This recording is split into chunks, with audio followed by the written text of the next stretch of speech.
silakan segera menuju Masjid At-Taqwa. Insyaallah sholat Idul Adha akan dimulai pukul 6.45. Sekali lagi untuk para jamaah yang masih berada di sekitaran Masjid At-Taqwa, silakan menuju Masjid At-Taqwa karena insyaallah sholat Idul Adha akan dimulai pada pukul 6.45. Dan untuk jamaah dimohon untuk mengisi salat terlebih dahulu. Allahu Akbar, Allahu Akbar, la ilaha illallah, wallahu akbar, Allahu akbar, walillahil hamd. Allahu akbar, Allahu akbar, la ilaha illallah, wallahu akbar, Allahu akbar, walillahil hamd. Allahu akbar, Allahu akbar, la ilaha illallah, wallahu akbar, Allahu akbar, walillahil hamd. Allahu akbar, Allahu akbar, la ilaha illallah, wallahu akbar, Allahu akbar, walillahil hamd. Allahu akbar, Allahu akbar,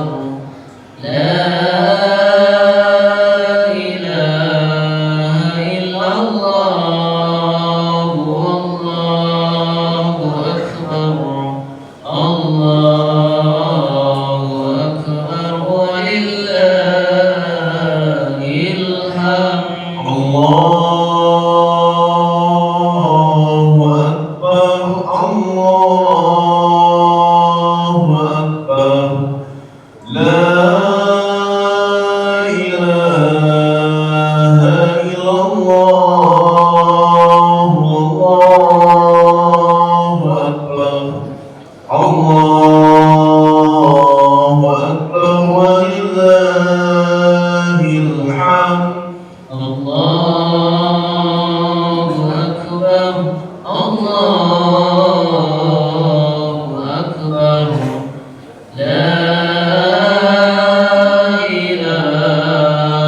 illallah,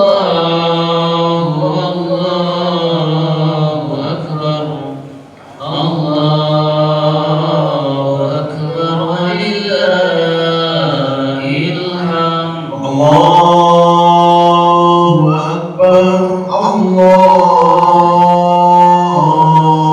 akbar, la ilaha illallah, wallahu akbar, Allahu akbar, walillahil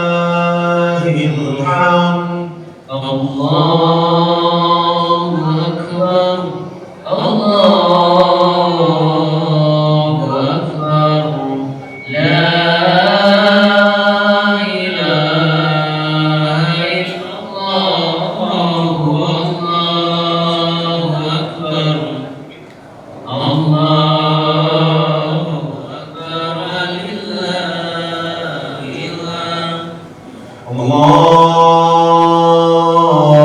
Akbar, Allahu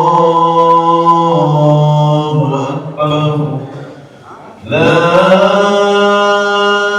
ilaha illallah, Allahu Akbar, Allahu Akbar, walillahil hamd. Allahu Akbar, Allahu Akbar. La ilaha illallah, wallahu akbar. Allahu akbar, walillahil hamd. Allahu Akbar, Allahu Akbar. La ilaha illallah, wallahu akbar.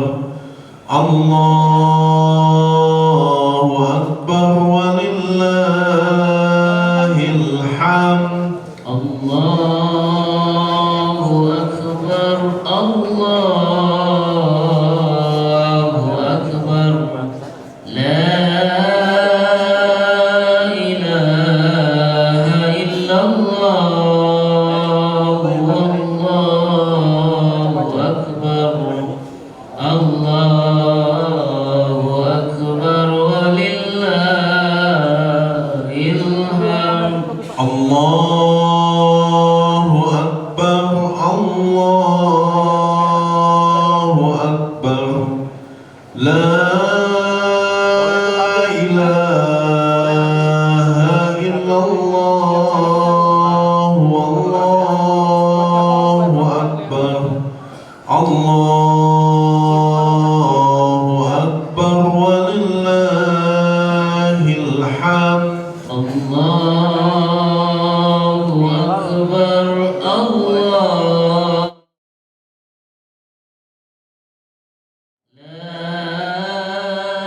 ilaha illallah,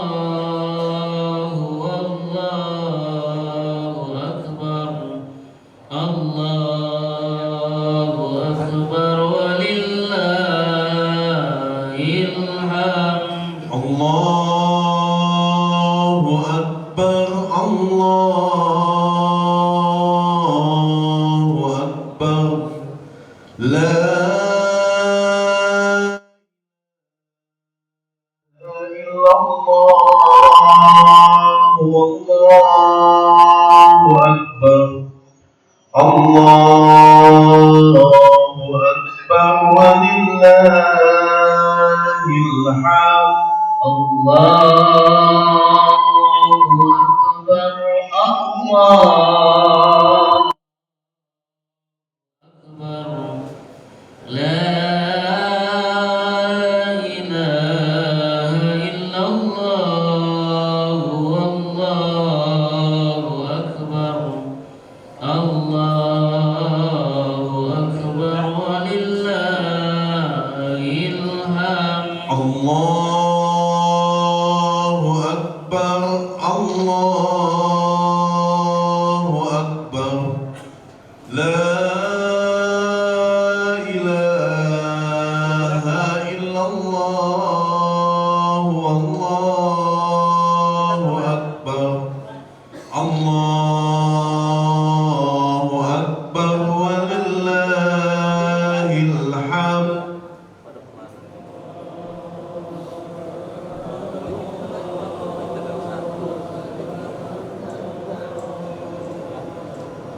La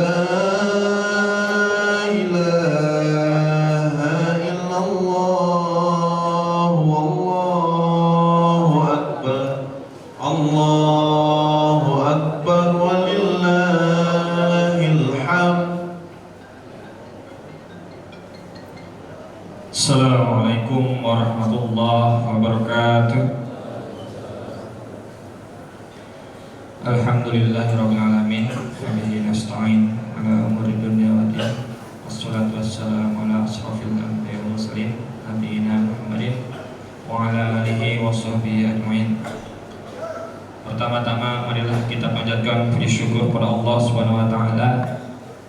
mana dengan rahmat dan karunia-Nya kita dapat melangkahkan kaki kita di pagi ini menuju Masjid At-Taqwa dalam rangka melaksanakan salat sunnah sholat Idul Adha di pagi hari ini. Salawat dan wassalam kita sampaikan pada junjungan kita Nabi Muhammad SAW. Pada kesempatan yang berbahagia ini, izinkan kami panitia pelaksana kegiatan Idul Adha pimpinan Cabang Muhammadiyah Kebayoran Baru melaporkan apa saja yang akan dilaksanakan pada penyelenggaraan Idul Adha pada hari ini. Untuk pelaksanaan sholat Idul Adha di Masjid At-Taqwa pimpinan Cabang Muhammadiyah Kebayoran Baru pada pagi ini, imam sekaligus khatib pada pagi ini adalah beliau Dr. Saiful Rahim MSI yang alhamdulillah pada kesempatan pagi ini sudah berada di tengah-tengah kita. Dan panitia juga ingin menyampaikan jumlah rekapitulasi hewan kurban yang ada di pimpinan Cabang Muhammadiyah Kebayoran Baru. Adapun di pos Jalan Limau, jumlah hewan kurban sapi sejumlah 20 ekor dan kambing 35 ekor. Di pos pimpinan ranting Muhammadiyah Gandaria Utara, sapi 2 ekor dan kambing 5 ekor. Di pos pimpinan ranting Muhammadiyah Taman Puring, sapi 2 ekor dan kambing 8 ekor. Pos pimpinan ranting PKUI Togogan, sapi 12 ekor. Total penerimaan hewan kurban di lingkungan PCM Kebayoran Baru tahun 1445 Hijriah, total sapi 36 ekor dan kambing 48 ekor. Alhamdulillah, jazakumullah khairan katsira. Adapun lokasi pemotongan yang akan dilaksanakan oleh panitia di Jalan Limau, tentunya hari ini insyaallah akan dilaksanakan pemotongan di SMP Muhammadiyah 8 Jakarta, Jalan Bendi, di PRM Taman Puring, di PRM Gandaria Utara, PRM PKUI. Dan insyaallah juga pemotongan dilaksanakan hari ini secara serentak di titik pemotongan yang sudah tadi disampaikan. Saya ucapkan mewakili panitia pelaksanaan kegiatan Idul Adha pimpinan Cabang Muhammadiyah Kebayoran Baru mengucapkan terima kasih yang sebesar-besarnya pada jamaah sekalian, khususnya pada Sohibul Kurban yang telah menyisihkan sebagian rezekinya untuk bisa berpartisipasi dalam kegiatan Idul Adha, khususnya pemotongan hewan kurban di lingkungan PCM Kebayoran Baru. Mudah-mudahan atas apa yang sudah dilakukan bisa dilipat gandakan oleh Allah Subhanahu wa taala. Dan kami juga selaku panitia mengucapkan mohon maaf apabila selama persiapan dan pelaksanaan kegiatan Idul Adha tahun 1445 Hijriah ini terdapat kekurangan. Mohon Bapak Ibu hadirin sekalian bisa memaafkan. Terima kasih. Itu saja pengumuman dan maklumat dari panitia. Setelah ini langsung akan kita laksanakan pelaksanaan sholat Idul Adha yang akan dipimpin oleh Dr. Saiful Rahim MSI. Sekian dari panitia. Wassalamualaikum warahmatullahi wabarakatuh.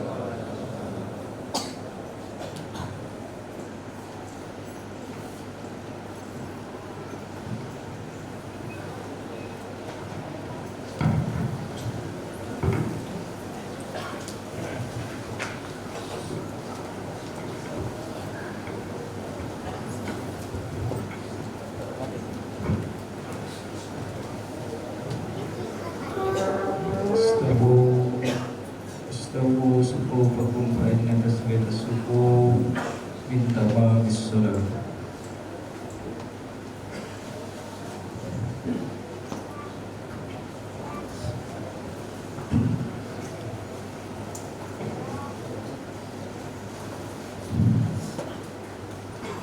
Allahu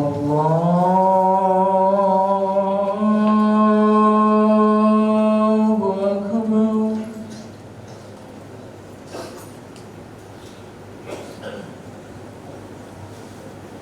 Allahu Akbar. Allahu Akbar.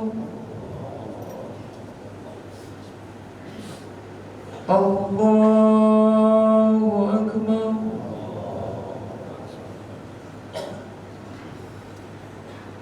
Allahu Akbar.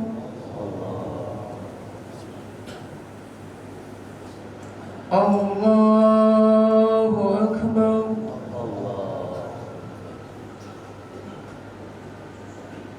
Allahu Akbar.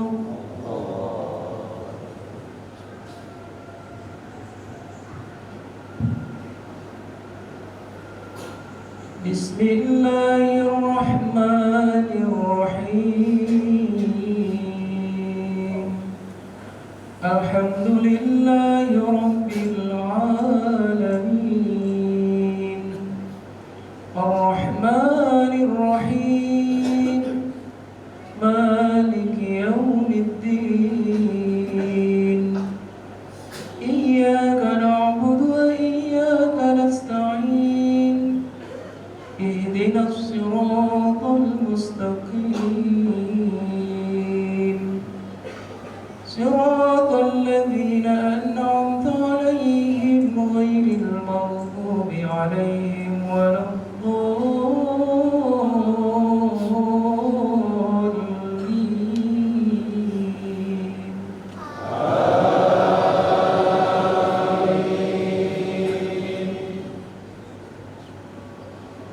Man jaa'a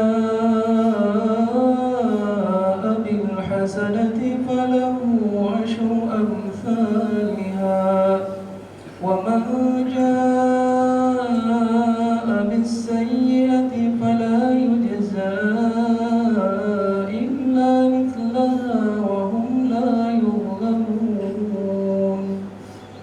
Qul innani hadani rabbi ila siratin mustaqim dinan qiyaman millata Ibrahim hanifa wa ma kana minal musyrikin.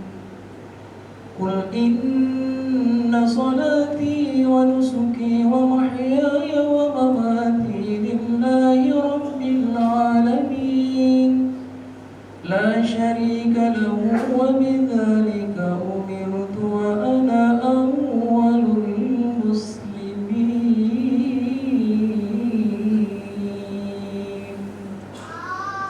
Allahu Akbar.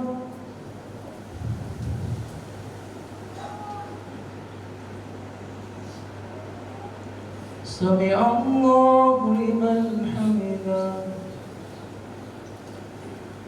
Allahu Akbar.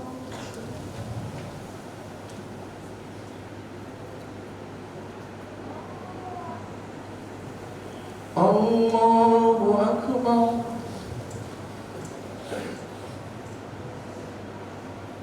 Allahu Akbar.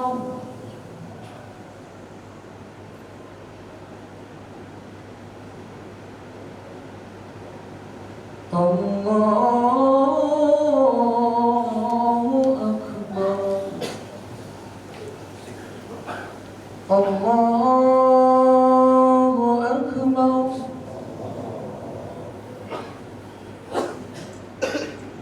Allahu Akbar.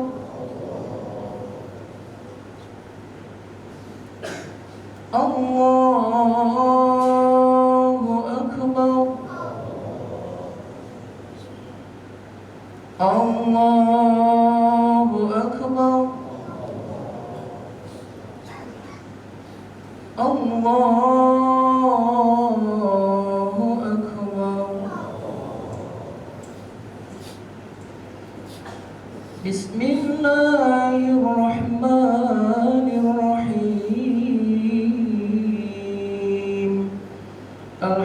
لله رب العالمين الرحمن الرحيم مالك يوم الدين إياك نعبد وإياك نستعين اهدنا الصراط المستقيم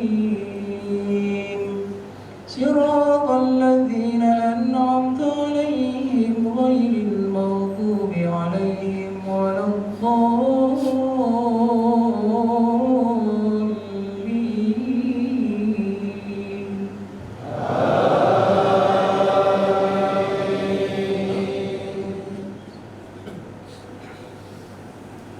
الحج أشهر معلومات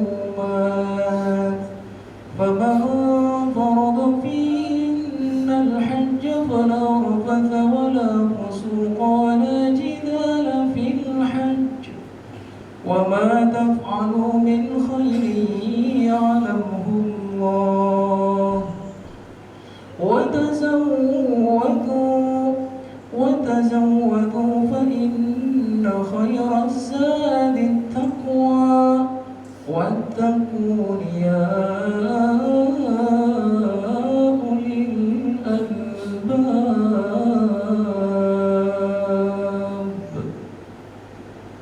الله أكبر.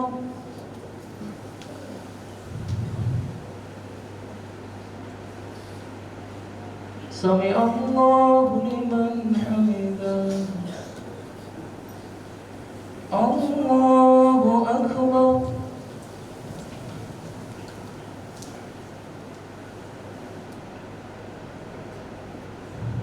الله أكبر.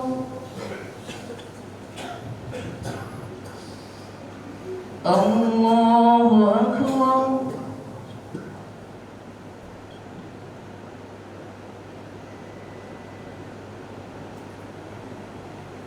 الله أكبر.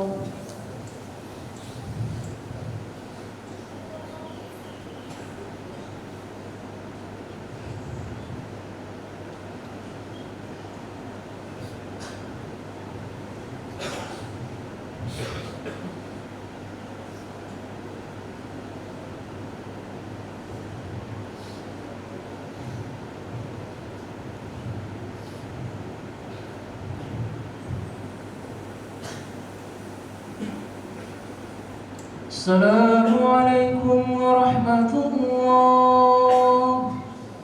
السلام عليكم ورحمة الله.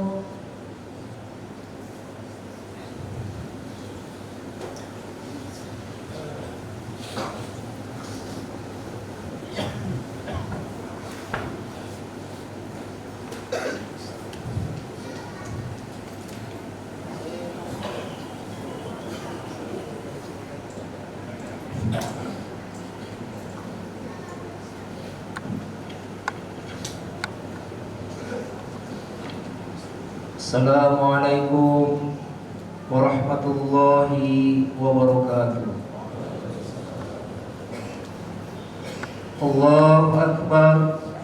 Allahu Akbar. Allahu Akbar. Allahu Akbar. Allahu Akbar. Allahu Akbar. Allahu Akbar. Allahu Akbar. Allahu Akbar kabira walhamdulillahi katsira.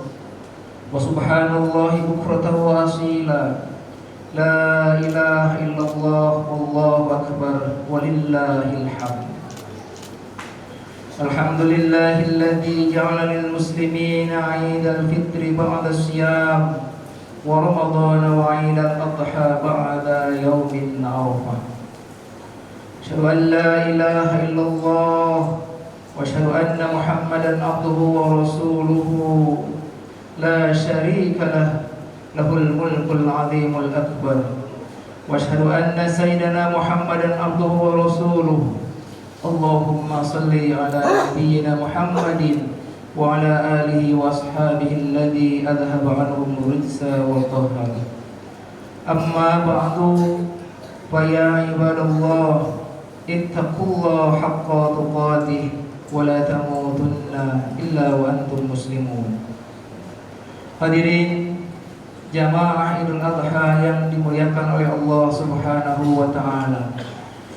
Di pagi hari yang penuh barokah ini kita berkumpul untuk melaksanakan sholat Idul Adha yang baru saja kita laksanakan ruku dan sujud sebagaimana manifestasi perasaan takwa kita kepada Allah Subhanahu wa taala.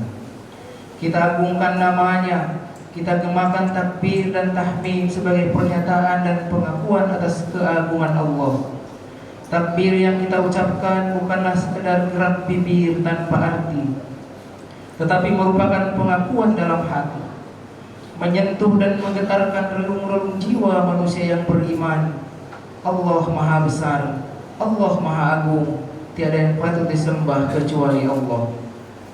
Karena itu melalui mimbar ini saya mengajak kepada diri saya sendiri dan juga kepada hadirin sekalian, marilah kita tundukkan kepala dan jiwa kita di hadapan Allah yang Maha Besar.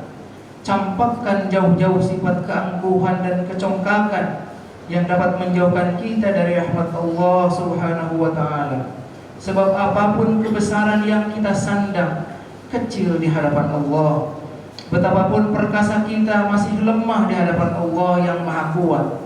Betapapun hebatnya kekuasaan dan pengaruh kita, kita tidak berdaya dalam genggaman Allah yang Maha Kuasa atas segala-galanya. Marilah juga kita sampaikan sholawat dan salam, semoga selalu tercurah kepada baginda Nabi kita, Nabi besar Muhammad Rasulullah sallallahu alaihi wasallam, beserta keluarga, sahabat, para pengikut setia serta para penerus dakwahnya hingga hari kiamat nanti. Salah satu yang amat kita butuhkan dalam menjalani kehidupan yang baik tentu adalah keteladanan, dan dari figur-figur yang bisa diteladani. Dengan adanya keteladanan, kita memiliki tolak ukur untuk menilai apakah perjalanan hidup kita sudah baik atau belum. Karena itulah memang Rasulullah Muhammad sallallahu alaihi wasallam adalah sebaik-baiknya teladan dan contoh yang kita harus ikuti dan menjadi panutan. Karena itu hari ini kita kenang kembali manusia yang agung yang diutus oleh Allah Subhanahu wa taala untuk menjadi nabi dan rasul, yakni Nabi Ibrahim alaihissalam beserta keluarga Ismail dan Siti Hajar. Keagungan pribadinya membuat kita, bahkan Nabi Muhammad sallallahu alaihi wasallam, harus mampu mengambil keteladanan darinya, sebagaimana Allah berfirman, "Qad kanat lakum uswatun hasanatun fi Ibrahim walladzina ma'ah." Sesungguhnya telah ada suri tauladan yang baik bagimu pada Ibrahim dan orang-orang yang bersama dengan dia. Hadirin jamaah Idul Adha yang dimuliakan oleh Allah Subhanahu wa taala. Idul Adha dikenang dan dikenal dengan sebutan Hari Raya Haji, di mana kaum muslimin sedang menunaikan haji yang utama, yakni wukuf di Arafah. Mereka semua memakai pakaian serba putih dan tidak berjahit yang disebut pakaian ihram. Itu melambangkan persamaan akidah dan pandangan hidup, mempunyai tatanan nilai, yaitu nilai persamaan dalam segala segi sendi kehidupan. Tidak dapat dibedakan antara mereka. Semua mereka merasa sederajat, sama-sama mendekatkan diri kepada Allah yang Maha Perkasa, sambil bersama-sama membaca kalimah talbiyah. Hadirin, di samping Idul Adha dinamakan Hari Raya Haji, juga dinamakan Idul Kurban, karena merupakan hari raya yang menekankan pada arti berkorban. Kurban itu sendiri artinya dekat, sehingga kurban ialah menyembelih hewan ternak untuk mendekatkan diri kepada Allah Subhanahu wa taala. Tentu itu diperuntukkan dan diberikan kepada fuqara wal masakin.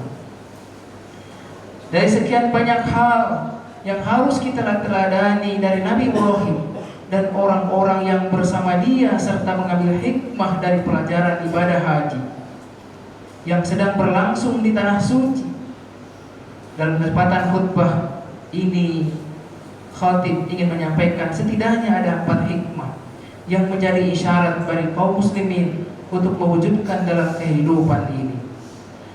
Tentu apalagi bangsa kita, bangsa Indonesia yang terus berjuang untuk mengatasi berbagai persoalan-persoalan besar yang menghantui kehidupan berkeluarga, bermasyarakat, berbangsa dan bernegara. Apa pelajaran dan hikmah yang bisa kita ambil dari hikmah Idul Adha dan pelaksanaan ibadah haji? Yang pertama, sebagaimana kita ketahui ibadah haji dimulai dengan ihram dan diakhiri dengan tahallul. Saat ihram, pakaian dikenakan jamaah adalah kain putih tak berjahit yang melambangkan kain kafan yang nanti akan dikenakan di sekujur tubuh manusia ketika akan kembali kepada Allah Subhanahu wa taala pada saat menghadapi kematiannya dan setelah mendapatkan takdir kematiannya.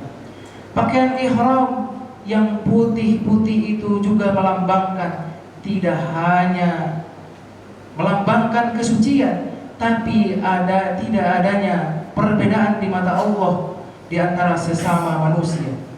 Pakaian ihram juga melambangkan kesiapan berdisiplin dalam menjalankan kehidupan sebagaimana yang ditentukan oleh Allah Subhanahu wa taala. Hal ini karena selama berihram, jamaah haji memang berhadapan dengan sejumlah ketentuan. Ada yang boleh, ada yang tidak boleh dilakukan. Dengan demikian, seorang haji semestinya selalu berdisiplin menjalankan syariat Islam, dan siapapun yang menjalankan syariat Islam mendapatkan kedudukan yang terhormat. Karena kehormatan manusia bukanlah terletak pada pakaiannya, tetapi kepada ketakwaannya di hadapan Allah. Bila ihram maknanya adalah pengharaman dan tahallul maknanya adalah penghalalan, maka seorang haji siap meninggalkan yang diharamkan Allah dan hanya mau melakukan sesuatu yang memang dihalalkan. Yang kedua, hikmah ibadah haji dan rangkaian ibadah lainnya. Tentu kita ketahui ibadah-ibadah yang terjadi di Makkah itu semuanya berpusat di dalam masjid. Ketika jamaah haji kita mendapatkan kesempatan untuk berziarah ke Madinah, maka seluruh jamaah berbondong-bondong untuk melaksanakan sholat berjamaah yang 5 waktu di Masjid Nabawi. Bahkan ditargetkan mencapai angka 40 waktu, meskipun hal ini tidak menjadi bagian dari ibadah haji. Oleh karena itu, sebagai muslim, setiap kita harus memiliki ikatan batin dengan masjid yang membuat kita mau mendatangi masjid setiap hari untuk melaksanakan ibadah sholat 5 waktu secara berjamaah, khususnya bagi laki-laki. Ikatan batin yang kuat kepada masjid membuat kita akan menjadi orang-orang yang nanti insya Allah di akhirat kelak, ketika kiamat terjadi dan kita semuanya mendapatkan kekhawatiran yang luar biasa. Rasulullah bersabda, "Sab'atun yudhilluhumullah fi dhillihi yawma la dhilla illa dhilluh, wa rajulun qalbuhu mu'allaqun bil masajid idza kharaja minhu hatta ya'uda ilaihi." Ada 7 golongan orang-orang yang dinaungi oleh Allah pada hari kiamat nanti, yakni salah satunya seseorang yang hatinya selalu terpaut dengan masjid ketika ia keluar hingga kembali kepadanya. Oleh karena itu, aneh sekali bila ada lelaki muslim tapi sehari-hari tidak suka dan tidak mau datang ke masjid karena tidak mau dipertanyakan keimanannya, karena benar apa tidak. Maka pada zaman Nabi Muhammad SAW, orang munafik yang sudah mengakui beriman pun akhirnya datang juga ke masjid untuk menunaikan sholat berjamaah. Namun hati mereka terasa berat dan malas. Bahkan Allah mengingatkan kepada kita, "Innal munafiqina yukhadi'una Allah wa huwa khadi'uhum wa idza qamu ila sholati qamu kusala yura'una an-nas wa la yadhkuruna Allah illa qalila." Sesungguhnya orang-orang munafik itu hendak menipu Allah, dan Allah akan membalas tipuan mereka. Dan apabila mereka berdiri untuk sholat, mereka berdiri dengan malas. Mereka bermaksud riya di hadapan manusia, dan tidaklah mereka menyebut Allah kecuali sedikit saja. Hadirin, yang ketiga, hikmah Idul Adha sebagai rekonstruksi kekuatan akidah, iman dan tauhid kepada Allah Subhanahu wa ta'ala. Sebagaimana Nabi Ibrahim alaihissalam telah mencontohkan kepada kita bagaimana akidah begitu melekat pada jiwanya, sehingga ia berlepas diri dari siapapun dari kemusyrikan, termasuk orang tuanya yang tidak mau bertauhid kepada Allah, sebagaimana disebutkan dalam firman-Nya, "Qad kanat lakum uswatun hasanatun fi Ibrahim walladzina ma'ah" ila akhir ayat. Sesungguhnya telah ada suri tauladan yang baik bagimu pada Ibrahim dan orang-orang yang bersama dia, ketika mereka berkata kepada kaum mereka, "Sesungguhnya kami berlepas diri daripada kamu, daripada apa yang kamu sembah selain Allah. Kami ingkari kekafiranmu, dan telah nyata antara kami dan kamu permusuhan dan kebencian. Buat selama-lamanya sampai kamu beriman kepada Allah saja." Quran Surah Al-Mumtahanah. Salah satu dampak positif dari akidah yang kuat akan membuat seseorang mukmin memiliki prinsip yang tegas dalam setiap keadaan. Dia tidak lupa diri pada saat tenang, pada saat senang, pada saat sedih. Kalaupun ia dalam keadaan senang karena harta, jabatan, popularitas, pengikut yang banyak maupun kekuatan jasmani, dan ia pun tidak putus asa pada saat mengalami penderitaan, baik karena sakit, bencana alam, kekurangan harta, maupun bencana ancaman yang tidak menyenangkan. Inilah yang membuat menjadi manusia yang mengagumkan. Sebagaimana Rasulullah bersabda, "Menakjubkan urusan orang-orang yang beriman. Sesungguhnya semua urusan baik baginya, dan tidak ada yang demikian itu bagi seorang selain bagi seorang mukmin. Kalau ia memperoleh kesenangan, ia bersyukur, dan itu baik baginya. Kalau ia tertimpa kesusahan, ia bersabar, dan itu baik baginya." Ibadah kurban mengajarkan ketulusan dan kepatuhan kepada Allah dalam segala amal perbuatan. Seberat apapun perintah Allah akan dikerjakan dengan patuh dan taat. Tidak ada tawar-menawar apalagi menolaknya. Nabi Ibrahim, Nabi Ismail, serta Siti Hajar telah membuktikan aktualisasi tauhid yang sangat jelas bagi umat ini. Keyakinan yang mendalam bahwa keputusan Allah adalah yang terbaik bagi hambanya, dan harapan yang kuat bahwa janji Allah pasti akan direalisasikan, bahwa Allah tidak akan pernah menelantarkan hambanya, telah menguatkan hati mereka untuk melakukan pengorbanan yang sangat mahal. Cinta mereka kepada anak dan keluarga tidak menghalanginya untuk taat kepada perintah Allah. Kesulitan hidup yang mereka alami tidak menghalanginya juga untuk mensyukuri nikmat Allah. Godaan yang datang dari semua arah tidak membuatnya sedikit pun bergeser, menyimpang dari perintah Allah. Konsistensi dan keteguhan iman inilah yang mengantarkan mereka mendapatkan penghargaan dan ditempatkan dalam posisi terhormat di antara umat manusia. Inna Ibrahim kana ummatan qanitan lillahi hanifan wa lam yakun minal musyrikin syakiran li an'umi istabahu wa hadahu ila siratin mustaqim wa atainahu fid dunya hasanah wa innahu fil akhirati laminas sholihin. Sesungguhnya Ibrahim adalah seorang imam yang dapat dijadikan teladan, lagi patuh kepada Allah dan hanif, dan sekali-kali bukanlah dia termasuk orang-orang yang mempersekutukan Tuhan. Ibrahim yang mensyukuri nikmat-nikmat Allah. Allah telah memilihnya dan menunjukinya kepada jalan yang lurus, dan kami berikan kepadanya kebaikan di dunia, dan sesungguhnya di akhirat benar-benar termasuk orang-orang yang soleh. Iman dan tauhid yang ada dalam jiwa harus diaktualisasikan, harus diwujudkan dalam kehidupan kemanusiaan. Kali ini ibadah haji dan kurban berbandingan dengan bencana kemanusiaan, termasuk perang yang tidak berkehandian di Palestina. Itu semakin menegaskan perlunya perbaikan hubungan kemanusiaan yang berdasarkan pada nilai-nilai tauhid dan keimanan. Hadirin jamaah Idul Adha rahimakumullah. Yang keempat, ketika kita mengenang kembali manhaj Nabiullah Ibrahim alaihissalam, hikmah yang bisa kita ambil adalah rekonstruksi akhlak. Kondisi akhlak masyarakat kita sekarang ini kita akui masih amat memprihatinkan.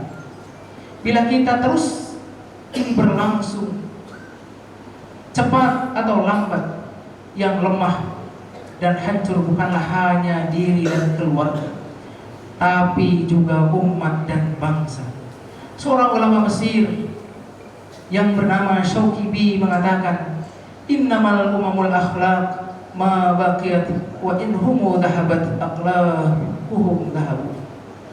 Suatu bangsa akan kekal selama mereka berakhlak.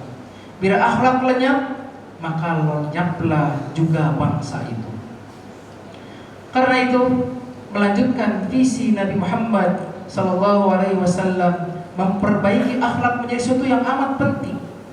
Juga profil Nabi Ibrahim dan keluarganya, serta dari ibadah haji yang harus ditunaikan oleh kaum muslim sekali seumur hidup adalah menjauhi segala bentuk keburukan dan melakukan segala bentuk kebaikan.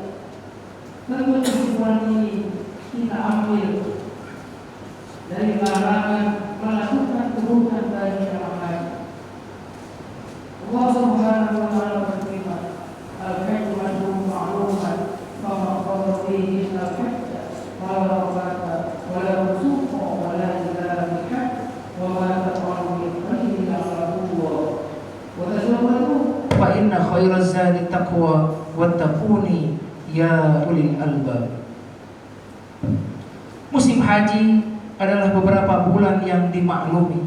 Barang siapa yang menetapkan niatnya dalam bulan ini akan mengerjakan haji, maka tidak boleh mengerjakan rafath, perbuatan, perkataan yang bersifat tidak senonoh, berbuat fasik dan berbantah-bantahan di dalam masa mengerjakan haji. Dan apa yang kamu kerjakan berupa kebaikan, insya Allah mengetahui dan membekalinya. Dan berbekallah kamu, sesungguhnya sebaik-baik bekal adalah takwa, dan bertakwalah kepadaku, hai orang-orang yang berakal. Akhlak mulia tercermin dari jawaban Ismail yang meskipun begitu siap untuk melaksanakan perintah Allah berupa penyembelihan dirinya, namun ia tidak mengklaim dirinya sebagai orang yang paling baik atau paling sabar, tapi ia merasa hanyalah bagian dari orang-orang yang sabar, karena generasi terdahulu juga sudah banyak yang sabar. Allah Subhanahu wa taala menceritakan masalah ini dalam firman-Nya. Falamma balagha ma'ahu as-sa'ya qala ya bunayya inni arani fil manam anni adbahuka fanzur madza tara ya batif'al ma tu'mar satajiduni insyaallah minas sabirin. Karena buah dari kesabarannya yang dilandasi akhlak mulia, Allah Subhanahu wa taala mengganti Ismail dengan seekor kambing, sehingga umat Islam disyariatkan untuk melaksanakan ibadah kurban, yakni memotong binatang ternak, baik kambing, sapi ataupun unta, untuk dibagikan kepada sesama sebagai ketegasan sikap bahwa kesempurnaan Islam kita tidak hanya jelas pada kualitas ketulusan penghambaan kepada Allah, tetapi juga kerelaan berbagi kepada sesama. Sungguh tidak habisnya menceritakan peristiwa besar itu dan sangat terlemah dalam kaitan dan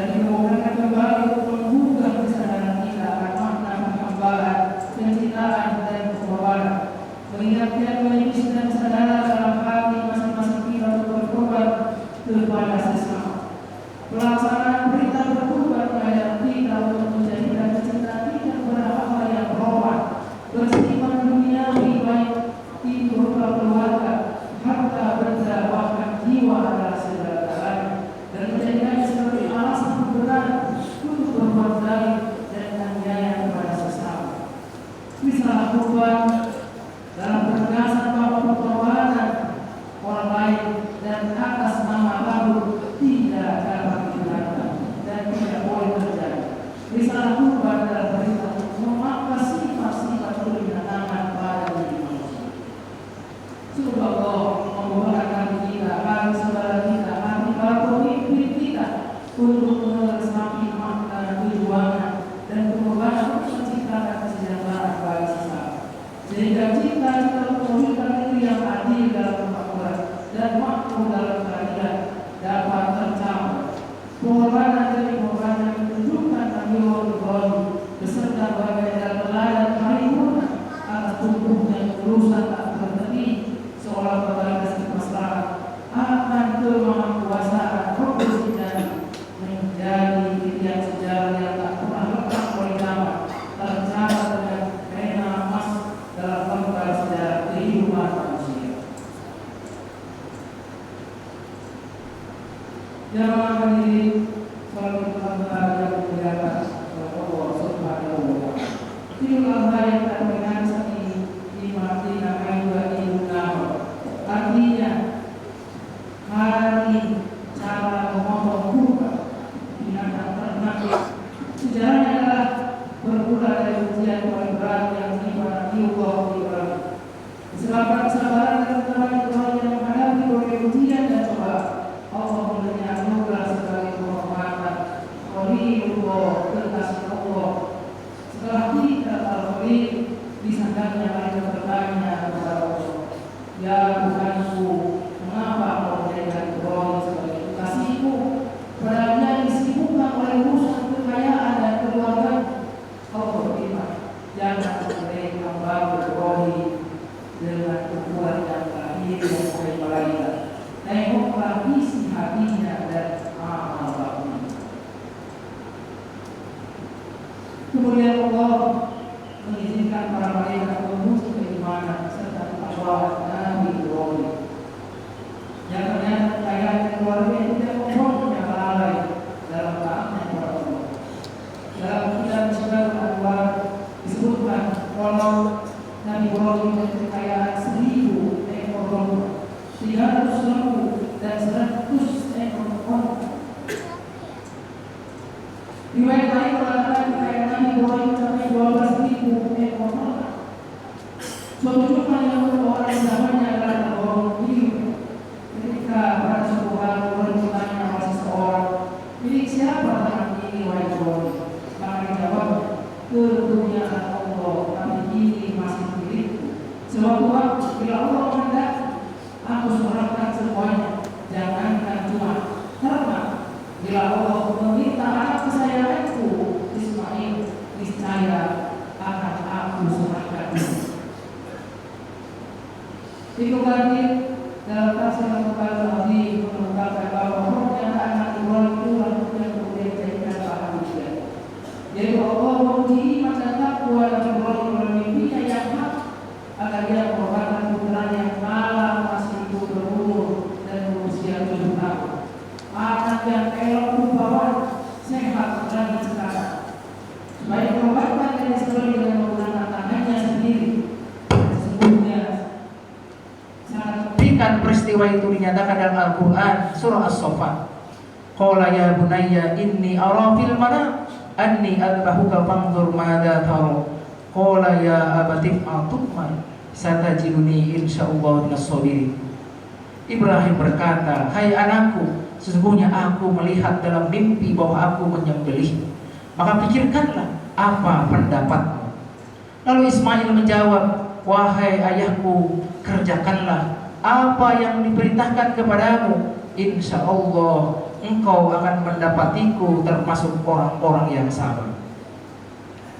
Hadirin, ketika keduanya siap melaksanakan perintah Allah, iblis datang menggoda sang ayah, sang ibu, dan sang anak silih berganti. Akan tetapi Ibrahim, Siti Hajar dan Ismail tidak tergoyang oleh bujuk rayuan iblis yang menggoda agar membatalkan niatnya. Bahkan Siti Hajar pun mengatakan, jika memang benar perintah Allah, aku pun siap untuk disembelih sebagai gantinya Ismail.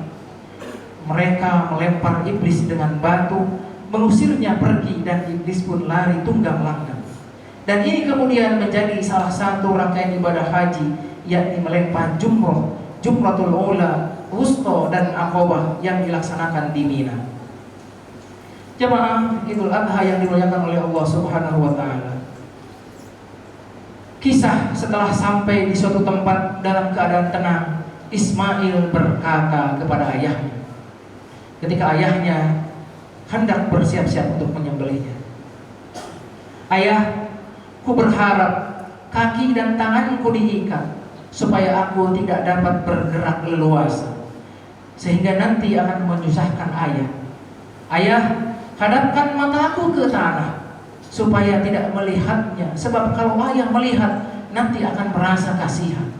Wahai ayahku, lepaskan bajuku agar tidak terkena darah yang nantinya menimbulkan kenangan yang menyedihkan. Asahlah tajam-tajam pisau ayah agar penyembelihan ini berjalan singkat, sebab sakaratul maut dahsyat sekali. Berikan bajuku kepada ibu untuk kenang-kenangan, serta sampaikan salamku kepadanya supaya dia tetap bersabar. Saya dilindungi Allah. Jangan cerita bagaimana ayah mengikat tanganku. Jangan izinkan anak-anak sebayaku datang ke rumah agar kesedihan ibu tidak berulang kembali. Dan apabila ayah melihat anak-anak sebayaku, janganlah terlampau jauh untuk diperhatikan. Janganlah terlampau jauh untuk diperhatikan. Nanti ayah akan bersedih." Nabi Ibrahim menjawab, "Baiklah anakku, Allah Subhanahu wa ta'ala akan menolongmu." Setelah Ismail putra tercinta ditelantangkan di atas sebuah batu dan pisau pun diletakkan di atas lehernya, Ibrahim pun menyembelih dengan menekan pisau itu kuat-kuat. Namun ternyata tidak mempan, bahkan tergores pun tidak. Pada saat itu Allah Subhanahu wa ta'ala membuka dinding yang menghalangi pandangan malaikat di langit dan di bumi. Mereka tunduk dan sujud kepada Allah, takjub menyaksikan keduanya. Allah berkata, "Lihatlah hambaku itu rela, senang hati menyembelih anaknya sendiri dengan pisau, karena semata-mata untuk memperoleh kerelaanku." Sementara itu, ketika hijab antara langit dan bumi dibuka tirainya, Ismail pun berkata, "Ayah, bukalah ikatan kaki dan tanganku agar Allah tidak melihatku dalam keadaan terpaksa. Letakkan pisau itu di leherku supaya malaikat menyaksikan putra Khalilullah Ibrahim taat dan patuh kepada perintah." Lalu Ibrahim mengabulkannya, lantas membuka ikatan dan menekan pisaunya kembali ke leher Ismail, lebih kuat dan lebih kuat lagi. Namun lehernya tidak terjadi apa-apa, bahkan bila ditekan, pisau itu berbalik, yang tajam berada di bagian atas. Ibrahim mencoba memotongkan pisau itu ke sebuah batu, ternyata batu yang keras itu terbelah. Ibrahim berkata, "Hai pisau, engkau sanggup membelah batu, tapi kenapa tidak sanggup memotong leher Ismail?" Kata Ibrahim, "Dengan izin Allah," pisau itu menjawab, "Anda katakan Ibrahim potonglah, tapi Allah mengatakan jangan potong. Mana mungkin aku memenuhi perintahmu wahai Ibrahim, jika akibatnya akan durhaka kepada Allah Subhanahu wa ta'ala." Dalam pada itu Allah Subhanahu wa ta'ala memerintahkan Jibril untuk mengambil seekor kibas dari surga sebagai gantinya. Dan Allah berseru dengan firman-Nya, menyuruh menghentikan perbuatannya, tidak usah diteruskan pengorbanan terhadap anaknya. Allah telah meridhai ayah dan anak yang memasrahkan dengan tawakal. Sebagai imbalan keikhlasan mereka, Allah mencukupkan dengan penyembelihan seekor kambing sebagai korban, sebagaimana diterangkan dalam Al-Quran surah As-Saffat. "Wa fadaina bidhibhin adzim wa tarakna 'alaihi fil akhirin salamun 'ala Ibrahim kadzalika najzil muhsinin." Menyaksikan penyembelihan yang tidak ada bandingnya dalam sejarah umat manusia, Malaikat Jibril menyaksikan ketaatan keduanya setelah kembali dari surga dengan membawa seekor kibas. Kagumlah ia seraya berlontar dari suatu ungkapan, Allahu Akbar, Allahu Akbar, Allahu Akbar. Nabi Ibrahim menyebutnya La ilaha illallah, Allahu Akbar, yang kemudian disambung oleh Nabi Ismail, Allahu Akbar, walillahil hamd. Di akhir khutbah ini, khatib juga ingin mengingatkan bahwa perayaan ibadah kurban ini sejatinya bagi mereka yang mampu, mari kita tunaikan atas kerelaan kita, atas keikhlasan untuk menyembelih seekor kambing atau ternak yang kita cintai untuk kita sembelih dan kita berikan kepada saudara-saudara kita yang membutuhkan. Namun perlu disampaikan di akhir khutbah yang ingin saya sampaikan, mengajak kita untuk merenungkan dan mengaktualisasikan juga makna serta implementasi dari satu kehidupan kita di mana lingkungan alam sekitar kita yang hari ini memasuki era perubahan iklim.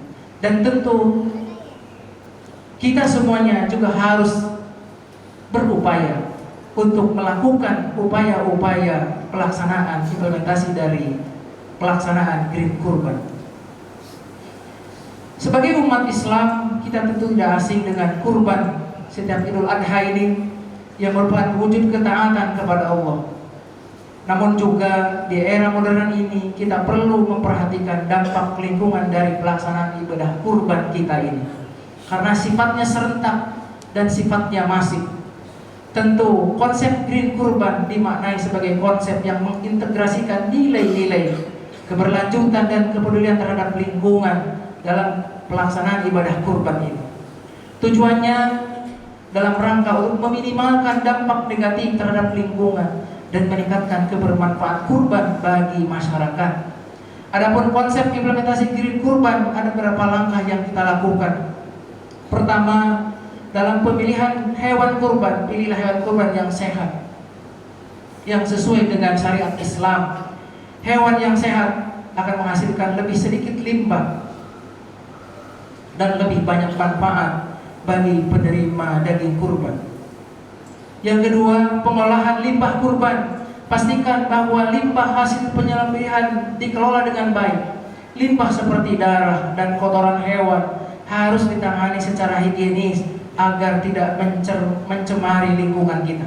Salah satu yang bisa dilakukan adalah dengan membuat kompos dari sisa-sisa organik tersebut. Yang ketiga, pengemasan daging kurban. Gunakan kemasan yang ramah lingkungan seperti daun pisang atau bahan lain yang mudah terurai. Hindari penggunaan plastik sekali pakai yang dapat mencemari lingkungan kita. Yang keempat, distribusi daging kurban. Distribusikan daging kurban kepada mereka yang benar-benar membutuhkan, baik dalam komunitas kita maupun di daerah-daerah yang kurang beruntung. Selain itu, kurban juga dapat menjadikan momen untuk edukasi mengenai pentingnya menjaga lingkungan kita. Yang terakhir, tentu kita semuanya harus berikan edukasi dan kesadaran lingkungan untuk meningkatkan kesadaran umat mengenai pentingnya menjaga lingkungan. Masjid tidak hanya menjalankan ibadah sesuai dengan syariat, tapi juga ikut serta dalam menjaga kelestarian lingkungan. Allah menciptakan bumi ini dengan segala keindahan dan kelengkapannya untuk kita jaga dan kita manfaatkan dengan sebaik-baiknya. Marilah kita berkontribusi dalam upaya menjaga kelestarian alam demi masa depan generasi yang akan datang. Akhirnya, marilah kita sejenak menundukkan jiwa hati untuk menyampaikan doa-doa kita kepada Sang Maha Pencipta, Sang Maha Mendengar, Allah Azza wa Jalla. Semoga doa-doa kita terhantarkan ke sisi Allah Subhanahu wa Ta'ala bersama dengan ibadah kurban yang kita tunaikan hari ini. Allahumma ighfir lil muslimin wal muslimat wal mu'minin wal mu'minat al ahya'i minhum wal amwat wa ya qadiyal hajat wa ya qadiyal hajat wa ya kafiyal muhimmat. Allahumma inna nas'aluka sihah wa ifah wal aman. Allahumma syarqal musyrikin wa ansurna ibadal muhajin wa ansurna man nasruddin wa hdur man khadal muslimin. Allahumma rabbana taqabbal du'ana. Allahumma rabbana taqabbal siyamana. Allahumma rabbana taqabbal sujudana.